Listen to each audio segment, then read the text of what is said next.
All right. Well, thank you so much for everybody for being with us today. We are very excited for this topic. We are here to listen to common stressful situations when dealing with experimental animals, led by Dr. Gisela Marcopido. Is that how I say it correctly? Yes, that's okay. That's good. And Dr. Sylvanas Diaz. I will let them introduce themselves in a moment and explain a little bit about what they do. But I wanted to also share a little preliminary information before we get started. I'm Lisa Weiborg, and my co-director of education, Rebecca Stevens, is here with me as well. We are recording the session, so you can access it in the future if you would like to revisit the content. It will also be uploaded to our YouTube channel. Our session today is about an hour, and we have factored in some time for questions at the end. So if you do have any, please save them for the end or put them in the chat. And I would say, since we're a little bit of a small group, be happy to see you on camera, but if not, that's okay. But just make sure that you are muted. At the end of the session, to receive the credits for the webinar, you will need to be present for the duration of this session and complete a survey and a quiz at the end.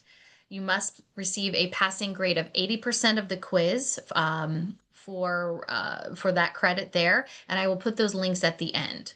For this, it'll start off with the survey link, and actually you can access the quiz either at the end of the survey, or I'll also put the link for the quiz in here as well. If you have any issues at all, I will put our email in there. We want to make sure that you guys get credit for being here today.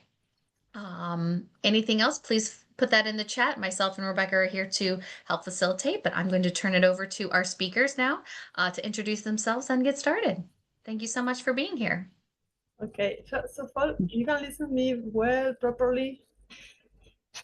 Can you listen to me properly? Yes. Can you, because we are both, Gisela and me, we are at our faculties, and here the technology doesn't work perfectly always. So perhaps I will, if I have problems, I will turn off the camera, but otherwise I will continue like that, and just tell me if something is, if it is difficult to listen or something like that. Okay, I can see and hear you both perfectly clear, so it's wonderful. Right. Gisela, vos me escuchás. Yeah. Perfect. Okay. Perfect. Great. Okay. Okay. Go so ahead. I will try to share my screen, which is the first step difficult here. I think that you have to let me to share the screen to give me the authorization to share it. Just gave you co-host privileges. Yes, that's right. Yeah.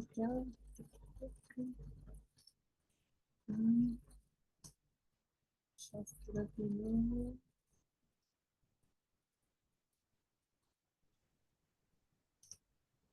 Can you see it in the full screen? Yes, okay. Yes. Thank you. Right, so I can start now. So good morning or good afternoon, I don't know, depending on the time zone you are. My name is Silvina Diaz. I am veterinarian, specialized in laboratory animal science from Argentina. We are now in Argentina, we both, she said, and me. I am professor of laboratory animal science, and I am coordinator of a program to form laboratory animal technologies at the University of Buenos Aires. And I have also a post as researcher at our National Research Council, the CONICET. I don't know if you know it, but it's here, the logo is here, the CONICET.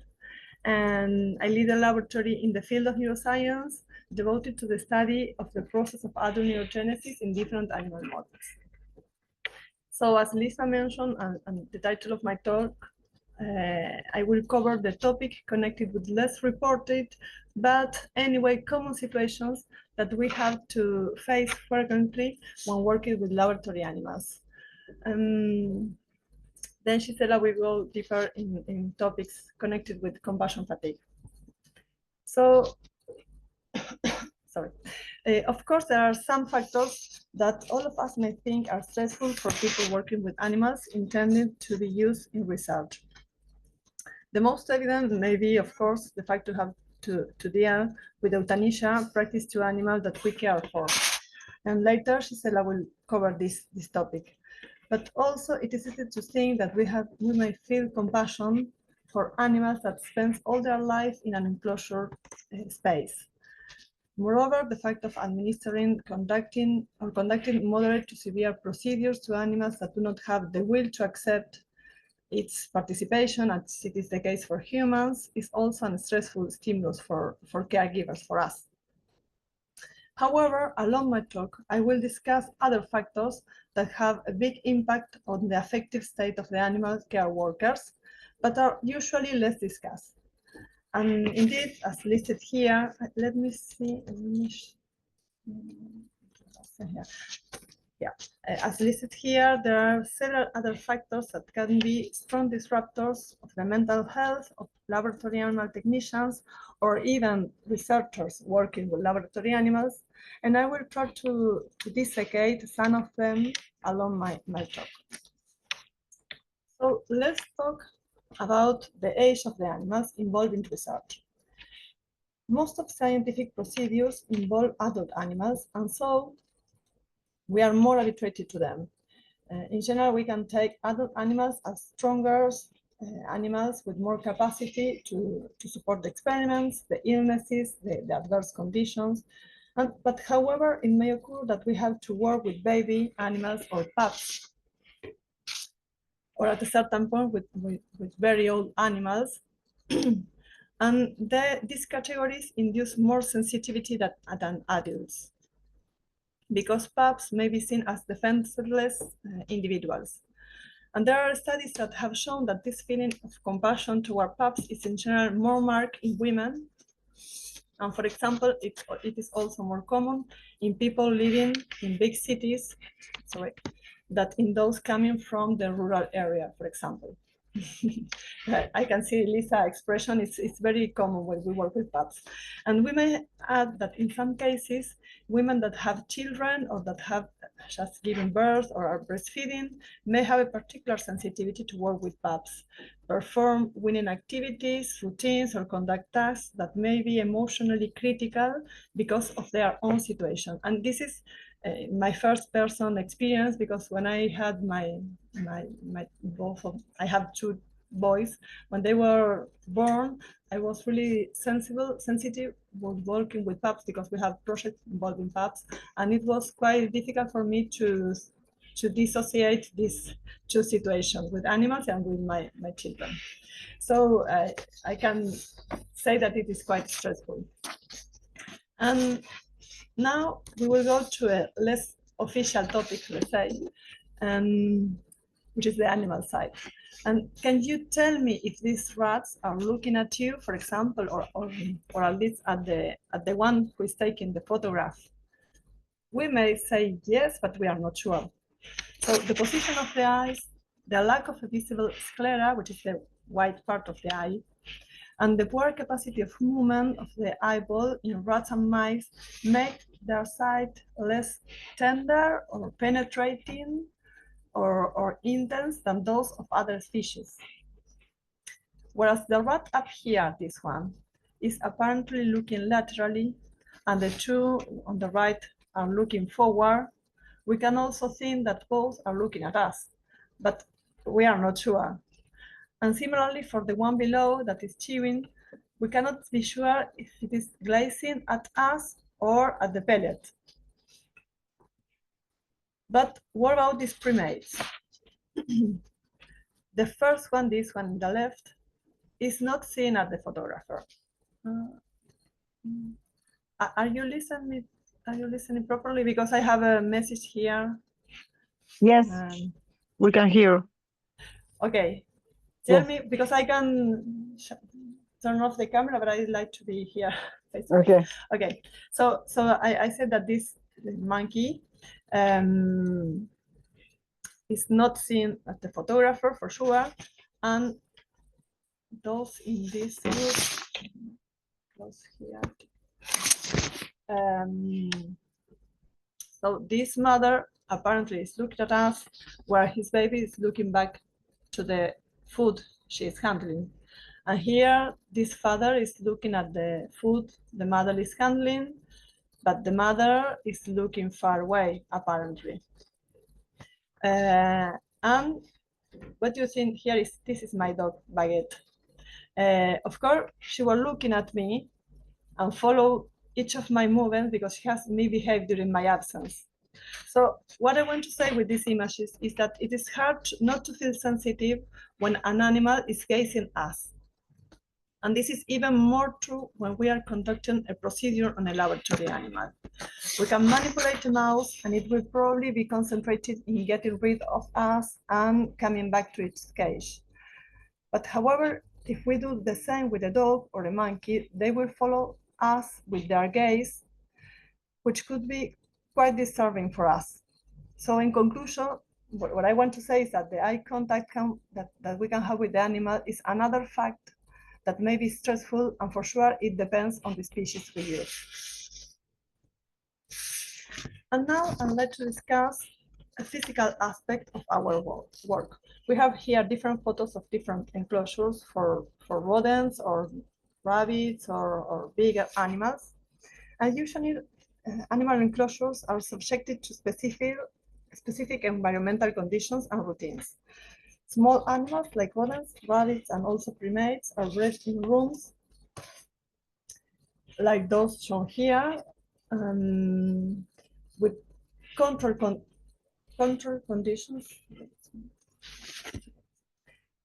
conditions for temperature, light, sound, etc., which determines that the rooms cannot have windows at all.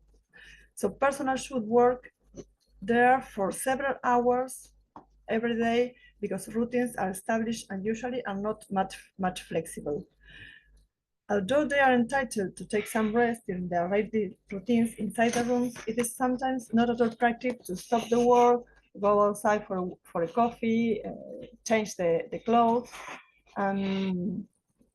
So finally, although the staff may be encouraged or enabled to take some breaks during the working day, this is not always feasible. And this makes that technicians spend all their mornings or more inside the facilities and not seeing the daylight for hours. And additionally, the social space in the social space rooms is usually inexistent in the animal facilities or quite reduced. So there is no time or space to discuss with colleagues, to share experiences, or even talk about life. And this could be quite, in conclusion, these aspects of the work can be really disturbing and stressful, and at the same time, it may be quite difficult to find a solution for this problem. And I'd say almost impossible. So here we have another less discussed factor. Let's move to another issue that strongly depends on the particular characteristics of the institution and even on the idiosyncrasies of each country. Historically, the academic institutions are used to be somehow elitist or hierarchic, and the field of research is quite similar. At some point, there are some branches of science in which relationships are more horizontal, but it is not always the case. And indeed, the role of scientists and students are well defined in institutions, whereas it may occur that technicians, and in this case, laboratory animal technicians, may be disregarded by researchers and institutional authorities. Indeed, animal technicians are usually less valued than researchers by the institutions and have poor relationships with superiors. I mean, this is not the rule, but it's quite common. So this may be reflected in the lack of or scarcity of technicians members in different boards or committees. And in particularly, here, the ethical committees or IACUCs we may have 1 or 2 or 0 technicians versus several researchers. And although it is important to have the criteria of the scientists when evaluating the animal procedures, the laboratory animal technicians that spend their everyday work with the animals and sometimes are in charge of conducting the procedures and also have the experience in understanding the normal and abnormal behavior of the animals they care for are underrepresented in the IACUCs or other boards. So the technicians are neither represented in boards taking decisions on the conduction of institutions, and thus it is difficult to have their problems solved or even discussed if they are not listened to. So finally, and it is only considered for some countries as like in Argentina, because we don't have here a law protecting the laboratory, a specific law for the protection of laboratory animals or even technicians. So because of that, the technicians are more exposed to activists and the society in general. Yes, they have a higher exposition and they are not legally protected. This is a layer of weakness to the figure of the technicians. So it's a double problem because animals are not protected by technicians neither. I know that this is not your case, but there are several countries in Latin America and in Africa and Asia where there are no laboratory animals regulations. Well, all in all, a hierarchic approach can be detrimental to communication and could lead to staff disengagement and eventually evolving toward less caring attitudes from the technicians. So let's move to a more actual current topic, which is the social accountability. And it is related to the image the technicians may have in the society. Animal workers can also feel pressure by increasing social accountability, specifically living in a society that increase their interest for topics connected to animal, plants, and environment. So animals are more and more protected in certain regions of the world, and it is good. And speaking about scientific activities, what could be seen as a source of wisdom in the last century could be translated today into a savage and brutal activity, disregarding animal sentience. I don't know if you have this impression for the scientists in your country, but sometimes we are considered like some, I don't know if you use this word brutal, but rude with animals.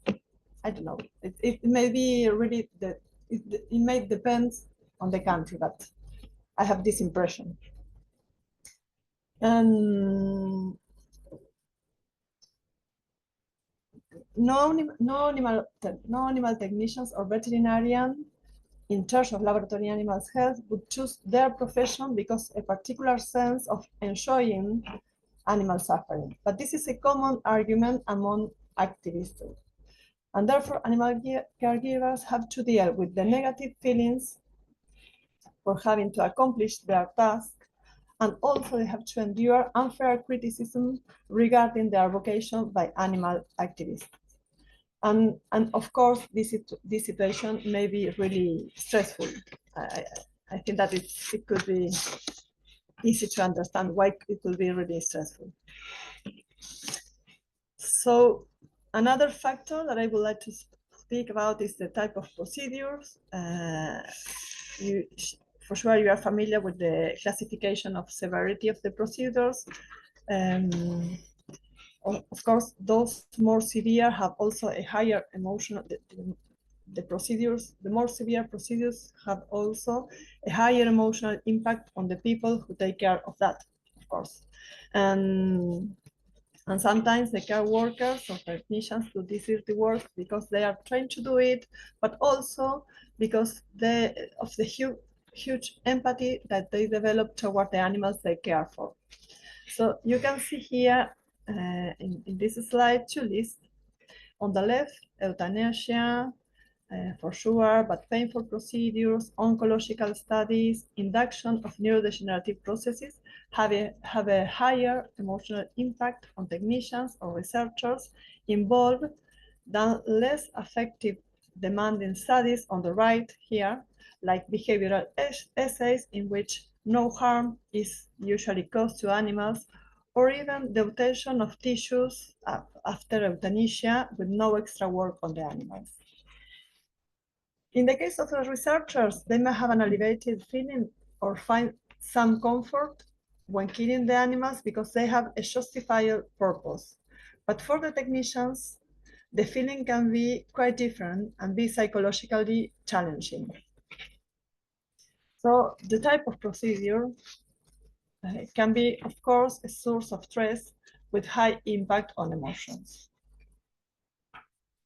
And another topic that you should be for sure familiar with is the harm-benefit balance. After several years, international regulations recommend evaluation of the harm-benefit balance of any proposed project. This concept considers the potential benefits of the proposed research against the likely harm to animals. However, whereas the harm to animals may be almost fully assessed in advance because we can know to what type of procedure the animal will be subjected, for how much time, with which frequency, etc., the benefit of a given research project, even when it is properly conducted, is always potential. Because several years may pass until a tiny discovery becomes key for dealing with a pathology or curing an illness. But does it mean that it is useless to conduct the harm-benefit evaluation? Well, not in my eyes, but some people not related to laboratory animal science and even more animal technicians, what is more annoying, feel that many animal experiments are necessary.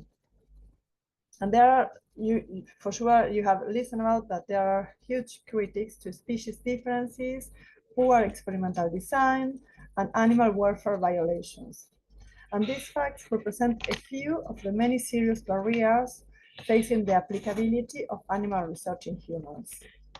So as alternatives to animal use in testing and research are developed, more people are questioning whether experimenting on millions of animals a year is worth the cost. And in the case of laboratory animal technologies, or technicians, this is really relevant because they handle first-hand information. So this is a topic that is gaining more and more interest in our field. And I think that we have to take care of it. Because it can become against us if the society increase their conviction about the useless of our work, we will have serious problems. So we are coming to the end now. The lack of professional support and the staff turnover are also two very stressful factors. Little scientific research investigates the effect of working with laboratory animals on workers' mental health, and therefore there is not much information about how to prepare and give support to technicians and researchers experience travels about their work.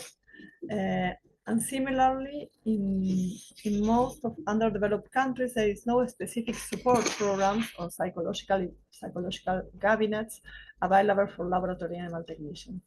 I know that your reality is quite different, but this is the reality for us.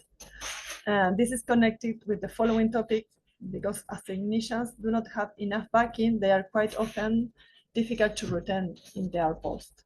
Because understaffing is a common situation in animal facilities, and high staff turnover is also common in this professional activity. And this situation could be detrimental not only for the welfare of the animals that changes their caregivers very frequently, but it is also deceiving for the remaining staff. So the increased turnover of personnel in animal facilities reveal in some cases the difficulties of dealing with animal work in a daily basis.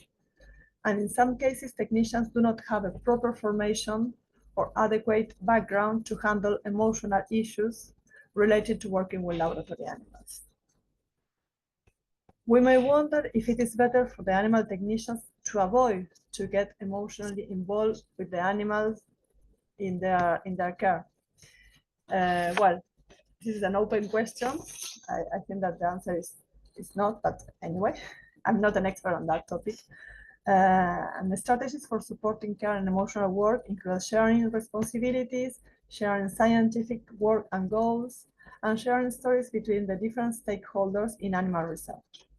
And I'd like to finish my talk by telling you that in Buenos Aires, we have a degree at the University of Buenos Aires to form laboratory animal technologists. I am the actual coordinator of this career or this degree.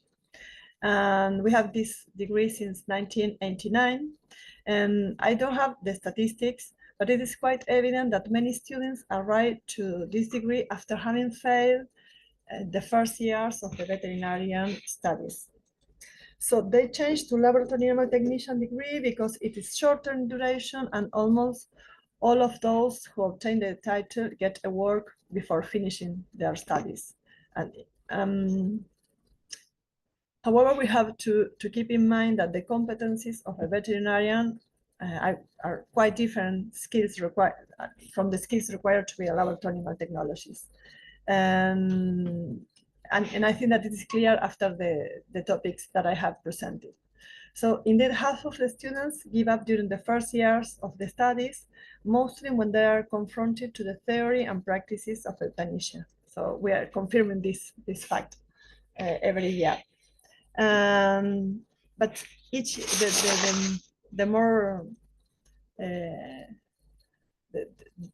if I can add something positive in this career, is that each year we are trying to include more information on about this topic, the topic of compassion fatigue, the emotional engagement with the animals, so we can better prepare our laboratory animal technologists for these situations and give them tools to deal with these stressful situations that they will face in the future, when they start to work in the future, in their future works. So I would like to finish with that, because it's something, after all the negative things that I have mentioned about our country, I would like to finish by telling that at least we have this career that really prepare the laboratory animal technologists. So with this, I have finished my part. I think that Gisela will take the off. I think that the question will go to the end.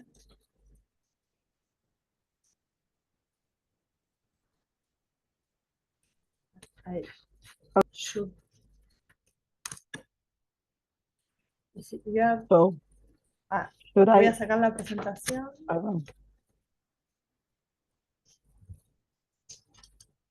So now, Gisela, I think that you can share your. Okay. Let me see if I can do it. I can. Oh. Let me see now. This is always the most difficult part of the presentation, to Yes, share the yes. screen. Can you see my presentation? Okay. That's- I'm not going to. Yes. Let me see. Okay. It's okay. I'm going to turn off my camera because I don't have a very good internet here, so I'm a bit worried about it. So let me see. Well, I'm going to present first. Thank you very much for this opportunity to Lisa, Rebecca, and the association. It's quite an honor for Silvina and for me to be here to you today. My name is Gisela Marcopido. I am a veterinarian, researcher at the National Institute of Agronomic Technology, that we call INTA here, and I am also researcher at in CONICET as Silvina. And I am also professor of vet science at several colleges. And I complete a veterinary human support certificate program at UTK at the University of Tennessee 3 years ago, with Dr. Elizabeth Strand as my mentor. So I started working with all these things, which became a change of paradigm in my career, in my personal career. But I would like to apologize in advance for my English, since it's not my first language as Silvina. So maybe sometimes it's a bit difficult to speak in English with public. Following the aspect mentioned by Silvina, there are several factors that are work related and unrelated that can trigger a stress response in laboratory animal personnel. And these include animal facilities, institutional, and the general society vision of our work. But today I would like to focus on the human-animal bond. And The human-animal relationship is an important determinant of animal welfare and involves complex dynamic emotions and behaviors. And like in any relationship, intrinsic characteristics of the animal, like previous experience, genetics, individual predisposition, and factors related to the social and physical environment, and intrinsic characteristics on humans, such as person familiarity to the animal, attitude, skills, and knowledge, play a fundamental role over the perception modes. And the human-animal bond can improve animal welfare by minimizing stress, enhancing a sense of safety and security, and fostering trust. A positive human-animal relationship brings beneficial short-term and long welfare outcome terms during or after interacting with humans. So talk to them, play interaction, stroking and brushing may serve to a buffer for potential stress of experimental situations. The training for routine procedures can reduce animal and personal stress, including general behaviors for the species, as well as specific behaviors expressed by individual animals. This last can lead to empathy for them, building a bridge between staff and animals. But the human-animal bond is not also important to animals. Close contact with animals can create feelings of satisfaction and affection in the caregiver. They provide care to animals and also receive the animal's affection, contributing to build a close bond. The implementation of enrichment environment to the animals, adding food, treats, cage complexities, and toys to enhance the species behaviors are rewarding interactions to the caregivers and give us a sense of compassion satisfaction. And compassion satisfaction is a concept that implicates positive thoughts experienced as a result of helping others in stressful situations, includes a sense of accomplishment, fulfillment.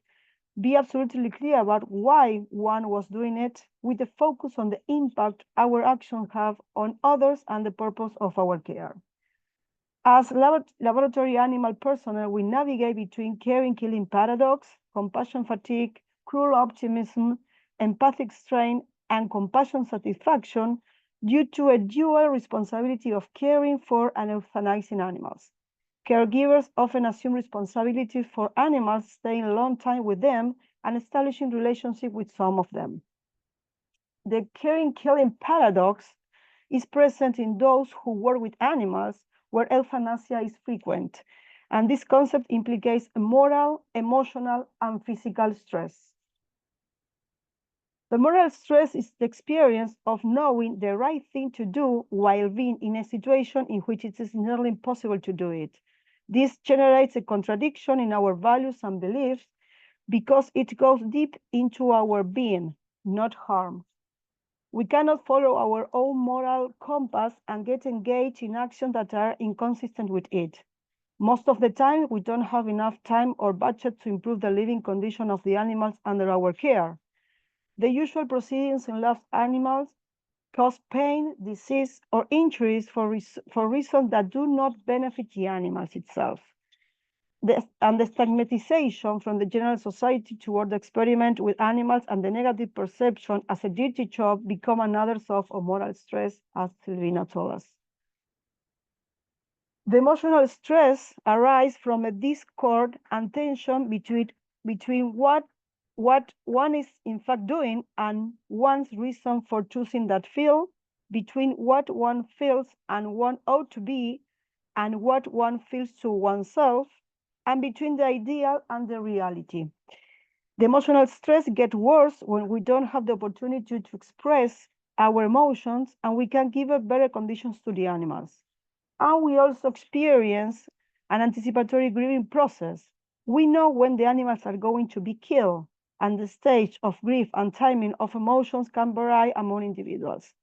This anticipatory grief prepares us to the death of the animals even several weeks before this happens, and usually there is no time to debrief, reflect, or process this grief, having to return to daily duties afterwards. And the physical stress, we know, we are here now, we know that the stress can affect each system and each part of our body with consequences on the cardiovascular system, gastrointestinal activity, reproductive system, And we have a high susceptibility to infection and cancer, behavioral change, skin disease, among other things. Compassion fatigue is a combination of physical, emotional, and physiological depletion associated with working and caring for animals used in research. The caregivers experience high levels of stress due to the emotion, leading to a decrease in their own ability to care. Laboratory animal personnel may be at risk of compassion fatigue due to the care they provide, sometimes for months of years, for research animals that may become sick or be euthanized for the research purpose. Empathic strain is a broader term that encompasses the emotional strain experienced by individuals who are involved in empathetic activities such as caregivers, but doesn't necessarily indicate a decrease in the ability to care. This last term, it could be applied to lab animal personnel or workers because we don't decrease the quality of care. And cruel optimism is a relationship between humans and lab animals where the distant hope for a cure is set against the cruelty, immediate suffering, harming, and death imposed on a research animal. And it is an irreconcilable conflict between a hope for a long-term future, benefits to human and animal health, and the experimental methods to get there using a living creature. So the stress in lab animal workers is unrelated, unceasing, and unbearable because the source of stress is constant, overwhelming, and inescapable.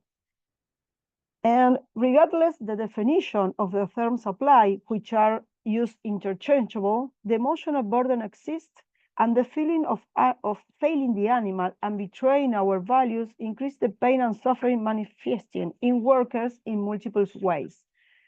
So we have negative emotions like anger, annoyance, intolerance, irritability, cynicism, interpersonal problems with mood swings, anxiety, sadness, irrational fear, suicidal thoughts, changes in cognitive function with the ability to think clearly, use good judgment, and make decisions may decline, and the person may develop a negative self-image. Physical health complaints with headaches, nausea, vomiting, chronic pain, and fatigue, and in a chronic stage can increase the incidence of cardiovascular diseases, obesity, and diabetes. We experience mental health problems with dissociative disorders, mood disorders, clinical depression, addiction, eating disorders. And professional consequences, we can observe here decreasing the efficiency, productivity, and professional competence, medical errors, increased absenteeism, conflicts, and high staff turnover. So individuals may choose to ignore feelings of anxiety or grief rather than acknowledge and accept these emotions. Hidden emotions and neglected feelings increase the visible sign and isolate the worker even more. This leads to disengage from the animal or elect not to bond with animals under their care. But we don't have to limit compassion. We have to lean into caring and increase compassion. And it is a recognition of the signs and consequences that gives the opportunity to respond, choose to do things in a different way to change things. So for that, we have to focus on the things we can control, and those are the personal resources. And we can focus on the impact of our actions on animals and co-workers and the purpose of our care. This means to build personal resilience. And the personal resilience starts with awareness of compassion fatigue, knowing that it can occur, and recognize early signs and specific words of compassion fatigue in oneself and in a college that helps to prevent and manage it. Exhaustion, apathy, sadness, depression, anxiety, frustration, and guilt are one of the biggest in surveys that they have been made. They are the first or the higher signs in compassion fatigue. Also, we need to identify risk factors associated with compassion fatigue, like team dysfunction, workplace toxicity, job dissatisfaction, and reduced morale. Another resource is to practice self-care. is the need to establish a balance between work and life, between activities that fatigue us and those that reward us, investing in one's body, mind, heart, and spirit.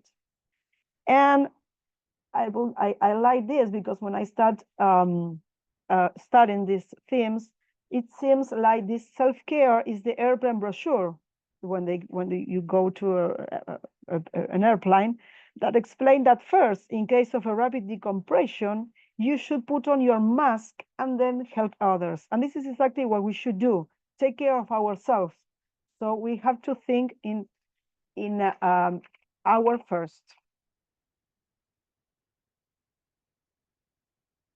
And compassion satisfaction is the pleasure that came from being able to do one's work well as caregiver.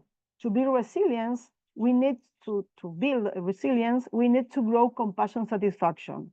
Self-compassion is to be nice with us, which is very difficult.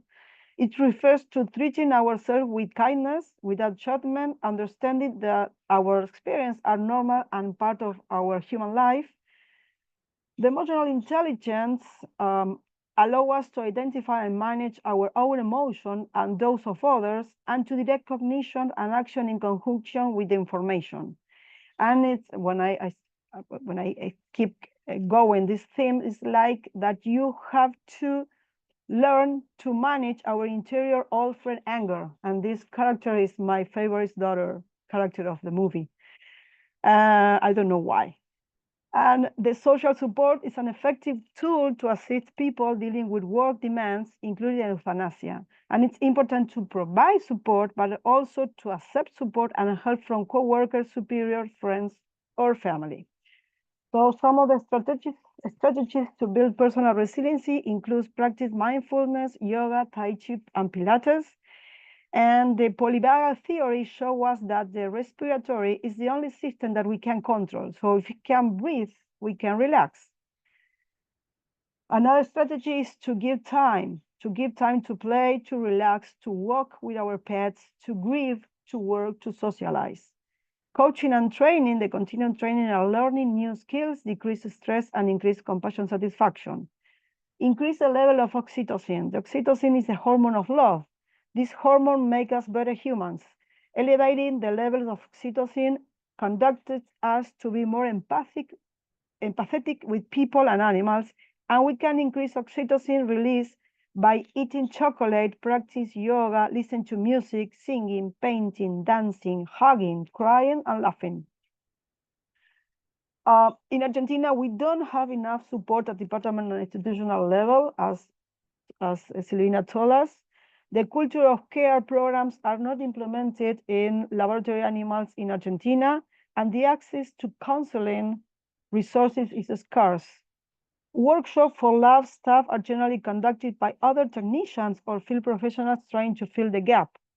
And as Silvina and I, we are members of IACUC, so we don't have a continued education schedule and training for us either. So it's really very difficult working with lab animals in Argentina, but that's not stop us, Silvina or us. So in July, in 2 weeks, I am going to perform the first workshop for laboratory animal caregivers here at INTA with people that I know they are from my institute. So I'm going to meet with around 40 people that work with lab animals. And these lab animals include from fishes to big animals or farm animals like bovines or buffaloes. But I also, for example, I invite people that work with bees and flies. So we are trying to develop a new program together with Silvina. In fact, we conduct the first survey last year, the first survey on lab animal workers all around Argentina, trying to get information about the mental health of the people, or mental health status of the people that work with animals, so we can keep going and we can trying to help the people that they are suffering because they are killing animals. So we don't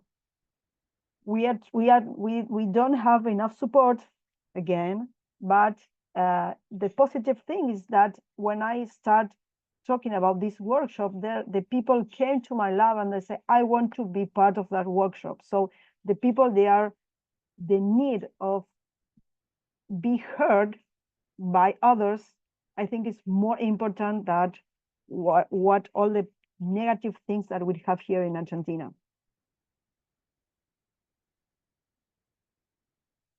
I'm going to stop. Wait, I'm going to put the camera. Wait. Here.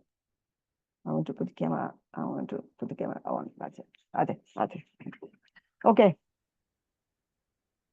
Thank you. That was incredible.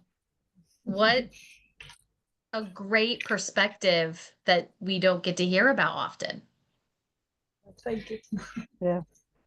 Well, once they told me here at INTA, they said, "What are you sad because you have to kill animals?" I thought that if you work with animals, you like to kill animals. People from here, so you don't care about killing animals, and it's not true. It's not true. That's not, yeah. I would love to, if you want to stop screen sharing, Yeah. we can open this up if folks in the audience have questions. I know I learned some great perspective of things in this topic I hadn't considered or wasn't aware of. Can I jump And in? So, yeah. sorry, Lisa. So can we stop screen sharing first? Just See. because I like to talk to people, because I'm a social worker. There we go. Oh, brilliant. Yeah. Oh, God. Honestly, you two, I cannot thank you enough, for doing this. My mind is blown. Like, you reach a stage where you think you know stuff, but then you listen to someone who knows stuff. And you just blew my mind. And I just wanted to thank you for sharing your knowledge and your wisdom and your expertise, because it far surpassed my expectations, to be honest. I think for me, my key takeaway, and I'd like to hear what others' ideas are, but my key takeaway really is, and I'm a very visual person, so that picture, that photo that you had of the dog when you were talking about the animal's gaze, that is all about the human animal bond, and the visuals that we get. And even if we're not sighted or people who are blind, they still have this bond because there's a connection between the sensory aspects of animals, the smell, the touch, the fur, and what that does, or the scales, the feathers, or what it does. And I think, but that gaze, the way that animals look at you and that eye contact, how could you not get emotionally attached? And that's the key takeaway for me. And I'm so glad that you were really able to sort of enlighten us in respect of that. Thank you. When I mentioned this about the sight of the animals, I always remember a time when I was doing a practice in Spain, and they take us to visit the facility of monkeys. And the monkeys were really well bred, and they were nice with the caregivers. But they show us one monkey. They show us the type of procedures they made, and they put a monkey in kind of chair that they have to put some attach their wrist, and they put like a crown in the head of the animals to perform the experiments, just to show us. And the monkey start to look at any of us like tick, tick. And I have never experienced that with rats or mice. And when I saw this monkey, I said to myself that I will never work with an animal that could follow me with its eyes, because it's really hard. It's really hard. I think that we can get habituated, but it's an animal that is looking at you, and it's like disturbing if you are not habituated, and it marked me. Absolutely. And I think as well, you know, when we're talking, the gaze is really important and your point there. And I think, you know, when we're talking about people who have limited sight or other, you know, other sensory deprivations, is that they get that bond in other ways. You know, because some species can be really affectionate and over affectionate, and Yes. people get that energy from the animal. It's the energy you get from the animal, and yeah. So thank you so much for highlighting that. I'm going to stop talking now and hand over to others. To say, Thank Brenna, you've you. got your hand up if you want to unmute and go Sure, ahead. thank you. I've got some exciting background stuff going on here right now. For context, I am actually sharing space today with an animal care team in Canada. I've been working as a Master Social Work practicum student with a team based in lab animal research for officially like since January, and now I've taken on a kind of volunteer scope because I just can't bear to leave them. They're such a great team. I come from a background in animal care and husbandry, my own experiences in animal research, and then several years in animal research administration in the IACUC field. And so when this webinar name came up, I immediately pinged it. I'm like, I need to be there. I need to see this context. And essentially everything that was shared very much resonated with the experiences here that I've seen with the team in Canada. So, I mean, it's validating and also conflicting in the sense that it's just so systemic. So how do you go about changing it? And so I just wanted to share my appreciation for this and for you, Dr. Diaz and Dr. Marcopada today, and sharing your lens from the work you do and how you're trying to better integrate the psychological, emotional health capacities into this work. And one thing that I actually didn't see in this presentation that I wanted to give some space to, something that the team in particular that I work with here in Canada is it's the secondary, I'm gonna call it the secondary threat of working in facilities that are in disrepair due to age, due to lack of funding that's put aside to repair them. So these are facilities and systems that, in a sense, the animals rely on. We're talking water, we're talking oxygen, we're talking temperature control. And if they're not upkept, there's a real threat to life and well-being. And that's something that we see here is kind of that constant threat. And the team is used to it. And so like the normalization of it is something that sits with me. It doesn't sit well, but is very much a real experience.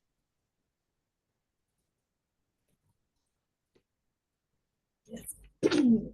Perhaps it's like a big cut. I cannot listen everything, but in my experience, I mostly work with rodents, small rodents. So the conditions are quite similar in all the facilities. I mean, it's more or less we're arbitrated, and it is the same for all the different facilities. Perhaps what you are mentioning is more related to other species, to other animal species. Brenna? Sorry, can you repeat that, Silvina? That question? Yes, but perhaps what you are talking about facilities with other animal species different from rodents. Yeah, so we have rodents, rabbits, as well as aquatic species, and in both facilities, both centers, we experience that disrepair component. Yes, I think that, well, we have described several differences between our reality and yours, and the quality of our facilities are not always the same as you. We don't have a law. We are not really controlled for this. We are not controlled neither by the state or by the ALAC, for example. So the conditions in the facilities are not always the optimal. But of course, we share this preoccupation that you have for the facilities and for these enclosure spaces. I'm really glad that you said that and raised that, because I think any profession, any work that we do, we have to see contextually. You know, decisions are made based on the context in any particular time. Different legislation, different policies, different mentality, different culture, different beliefs, different ideas. It all has to be respected and valued within the context. But I think it's important to have these conversations because, you know, there are going to be differences of opinions, and quite rightly so, because this is how progress has to be made, particularly when we're talking about this in the context of the human-animal bond and this, what you referred to as the care and killing paradox, which is really powerful. And another Danielle. point of, Sorry, a yeah, small go. reflection about the context also is that it is, although it depends on the country, it also changes a lot in each country.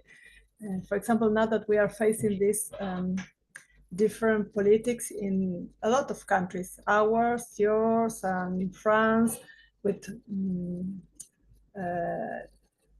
changing budgets for science, and this affects also the context of the animal work. Yeah. It's not a critic or nothing to do with that, but I mean, this also has to be taken into account when analyzing the context of each country, of the facilities in each country, on the work, not only the facilities, but also the work, the procedures, the work we can do with animals.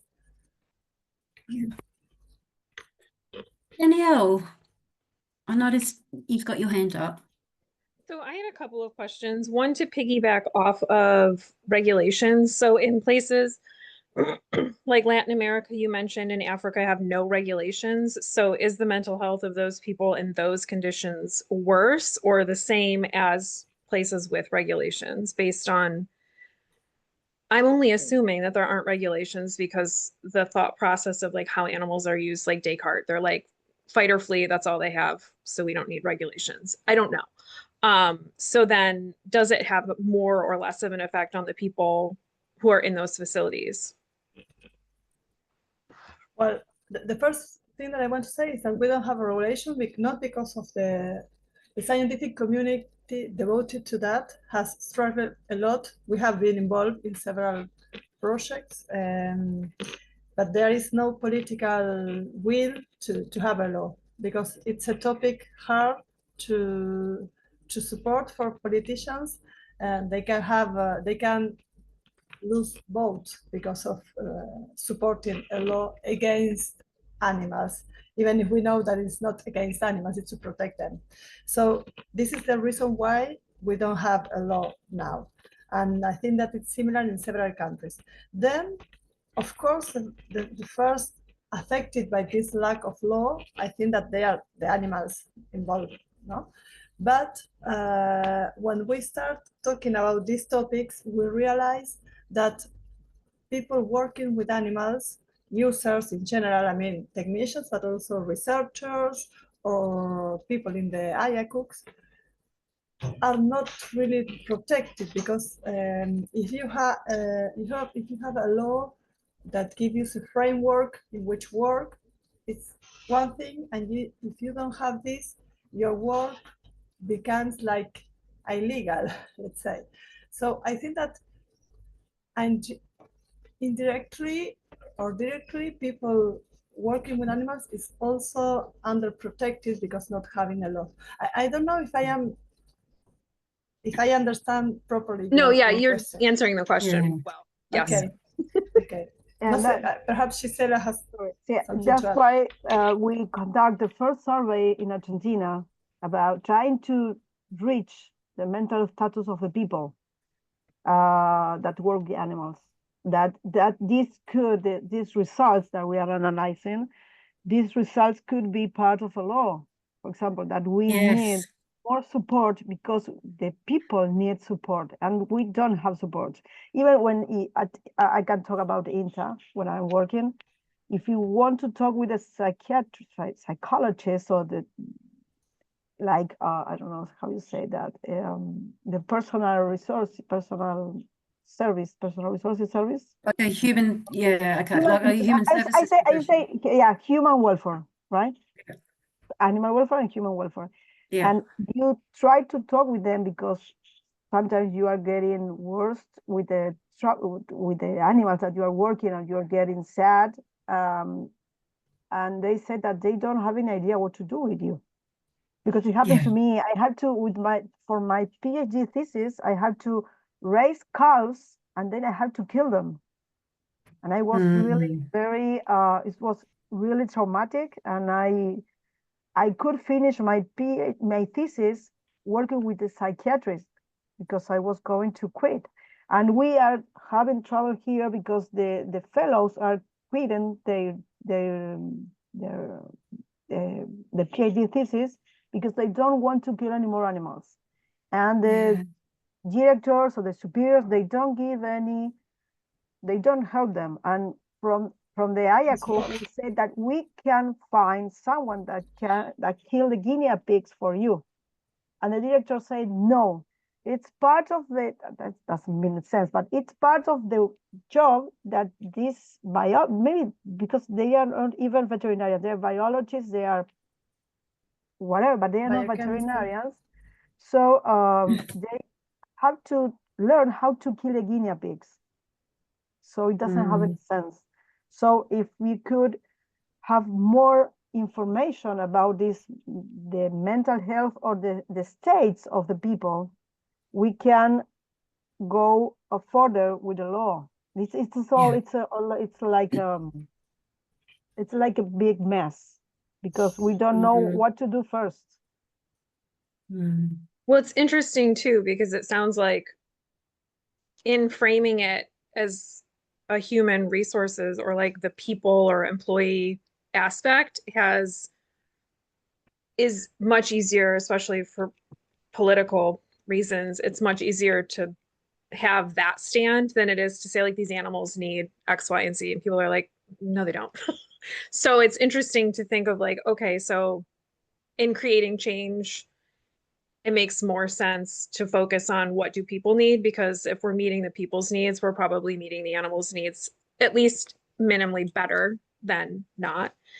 And then my other question is more with models changing, with some, not all research coming out that like animal models don't always translate to people.